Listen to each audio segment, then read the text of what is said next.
Aujourd'hui, je viens m'adresser particulièrement aux experts, oui, les savants, les connaisseurs, ceux-là qui connaissent tout. On ne leur apprend rien. Ce sont des omniscients.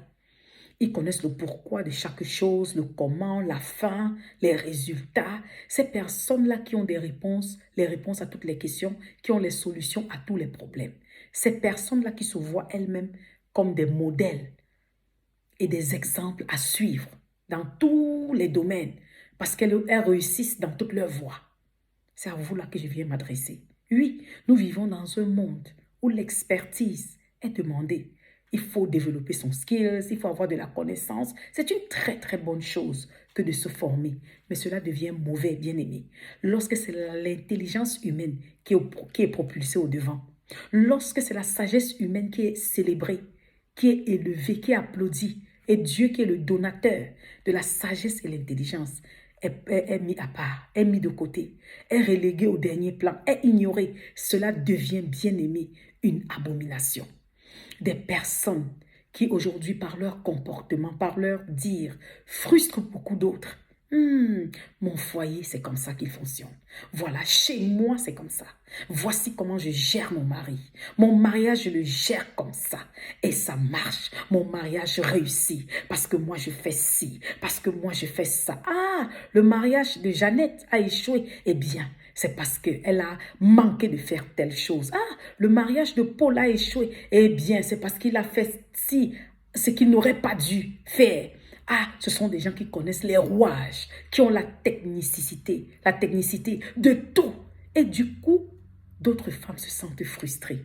Elles se remettent en question. Et mon mariage alors à moi, pourquoi a-t-il échoué? Alors que je donne le meilleur de moi-même, alors que je fais tout ce que je peux. Et pourquoi suis-je si mauvaise? Qu'est-ce que je manque? Et beaucoup sont frustrés, beaucoup sont dépassés à cause de vous. Vous, les experts. Ah, pour l'éducation de mes enfants, ah, j'applique telle méthode. Voici comment je fonctionne. Chez moi, il n'y a pas de ça. Chez moi, c'est comme ça. Et mes enfants sont obéissants. Et mes enfants réussissent. Et les enfants de tel, eh bien, c'est pas... Il y a toujours une faute, il y a une critique. Ce sont ces personnes-là qui sont des exemples, qui sont parfaites en tout. Bien-aimés, vous les experts, je viens vous dire aujourd'hui que même les machines que vous voyez se fatiguent.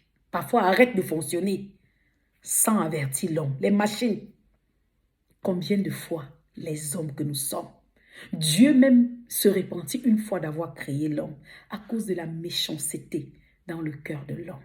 Mais vous venez nous faire croire que vous avez le monopole du genre humain. Vous pouvez maîtriser l'homme dans toutes ses voies. Bien-aimés, les experts. Maintenant, je veux vous poser la question. Il y a de cela 200 ans, on n'avait pas les experts que nous avons aujourd'hui. Mais regardons où va le monde. Les experts en économie. Mais nous voyons bien que l'économie du monde chute. Beaucoup même se sont suicidés. La valeur monétaire a baissé, a chuté. Pourtant, les experts avaient tout prévu. Ils avaient tout calculé. Ils avaient tout structuré. Souvenons-nous de la pandémie. Bien-aimés, les pays les plus riches, les pays les mieux organisés, avec la technologie avancée, avec le système médical bien structuré, c'est eux qui ont payé cher. C'est eux qui ont été frappés durement par cette pandémie, bien-aimés, avec tous les experts. Bien-aimés, la nature même nous parle. Dieu nous parle tantôt d'une manière, tantôt d'une autre. Mais nous, les hommes, nous refusons de prêter attention.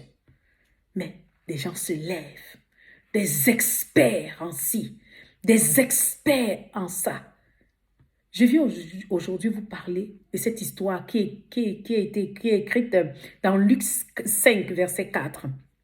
C'est Jésus-Christ qui, au bord du lac de Génézareth, vit deux barques. Et là, il vit les pêcheurs qui étaient là en train de laver leurs filets. Et il s'approcha et il dit à l'un des pêcheurs, Simon, Simon, va plus loin dans la mer en pleine eau et jette là ton filet. Et Simon de répondre au Seigneur, Maître, nous avons pêché toute la nuit, mais en vain. Mais sur ta parole, j'irai jeter le filet. Il alla et puis il prit une grande quantité de poissons.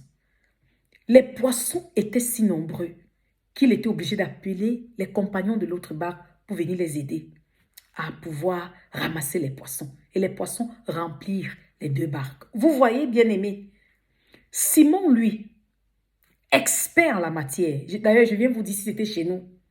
Simon aurait dit à Jésus, « Hé, toi là, qu'est-ce que tu en sais? As-tu une maîtrise, un doctorat en pêche? Toi, tu n'es qu'un écolier en la matière. Tu n'es qu'un ignorant. Toi là, tu es inexpérimenté. Tu es un incapable. Qu'est-ce que toi, tu en sais? Tu es un illettré, tu ne connais pas la chose. Pose-moi la question. Moi, je suis un chevronné en la matière. J'ai de l'expérience. Je sais de quoi je parle. Je suis un spécialiste en la pêche. Et je viens donc te dire, t'annoncer que la pêche se fait la nuit. Et si la nuit, quand la nuit passe, on ne réussit pas à voir du poisson, on attend la prochaine nuit. Mais Pierre, lui, il mit de côté sa connaissance humaine. Il mit de côté la sagesse humaine. Il se rabaissa. Il dit à Jésus, sur ta parole. Et on vit les résultats. Je vais te dire aujourd'hui, mon frère, ma soeur, il y a parfois tout est mis en place pour la réussite. Tous les calculs, tout. Mais à la fin, c'est l'échec. Il y a des gens qui sont nés avec les cuirs en or dans la bouche. Bien aimés. Mais leur fin là, ils avaient tout pour réussir, rien pour échouer. Mais ils ne sont même pas aujourd'hui comptés parmi les personnes influentes dans la société.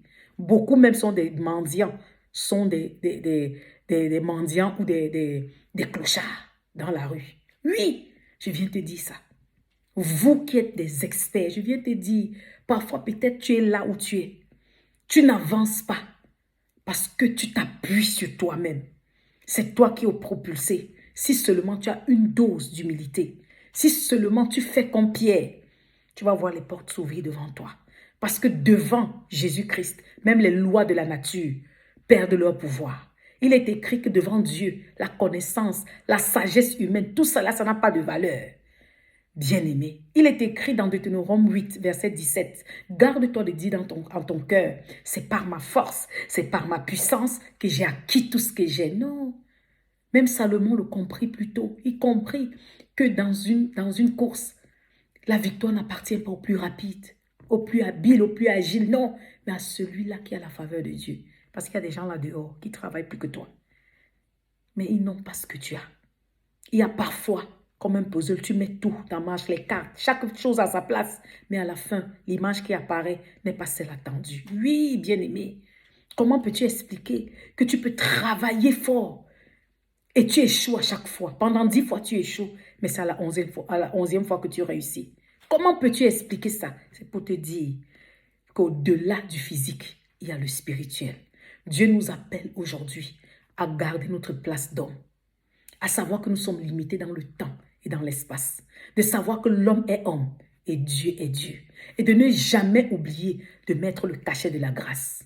Chez toi, ça a marché, c'est par la grâce que tu parles à tes enfants, ils obéissent. Parce qu'il y a des enfants là dehors à qui les parents ont tout fait, mais ils ont décidé d'être récalcitrants et désobéissants. La preuve, toi et moi, nous savons.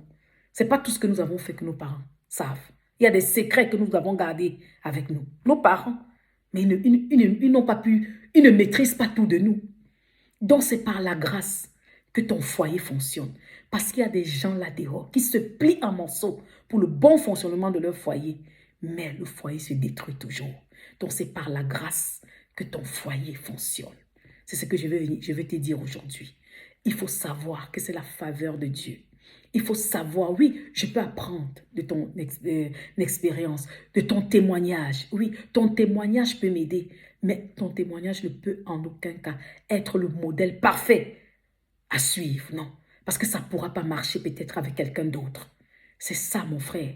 C'est ça, ma soeur. Dieu ne nous appelle pas à la paresse. Non, nous avons notre rôle à jouer. Nous avons notre responsabilité. Mais quand on aura fait ce qu'on a fait, le reste, c'est à Dieu. Ce n'est pas à nous de nous frapper la poitrine, comme si nous valons plus, comme si nous avons le monopole de tout, comme si nous comprenons tout. Non, bien-aimés, allez demander à nos mamans en Afrique, à ces femmes qui ont tout fait pour rester dans leur foyer. Mais il y a beaucoup qui ont été répudiés. Il y a beaucoup qui ont vu des coépouses arriver. Bien-aimés, tous ces foyers-là qui fonctionnent si bien, c'est pas parce que les codes, les formules sont appliquées à la lettre.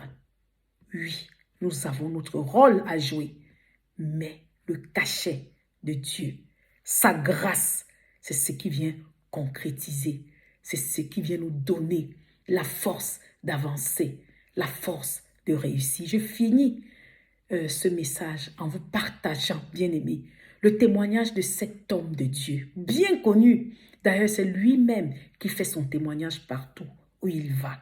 C'est un homme qui avait un ami, un serviteur de l'Éternel comme lui, qui avait une grande renommée. Et celui-là divorça. Alors, cet homme de Dieu, partout où il allait, il critiquait cet homme. Il disait, mais comment un homme de Dieu peut divorcer?